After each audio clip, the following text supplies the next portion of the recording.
کہ میں نے ایک خواب دیکھا، مدارج النبوہ میں لکھا، شیخ فرماتے ہیں میں نے خواب دیکھا، خواب یہ دیکھا کہ حضرت شیخ عبد القادر جیلانی کھڑے ہیں، حضور غوث اعظم، تو آپ نے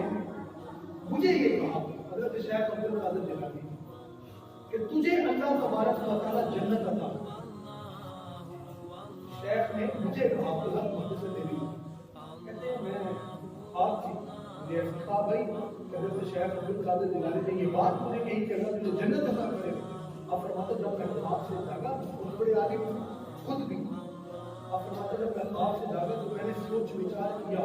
اس خواب کی تعبیر کیا ہے، تو آپ فرماتے ہیں میں اس نتیجے پر پہنچا کہ میرا نام محمد عبد الحق ہے، محمد نام کی وجہ سے شیخ عبد القادر جیلانی نے مجھے جنت کی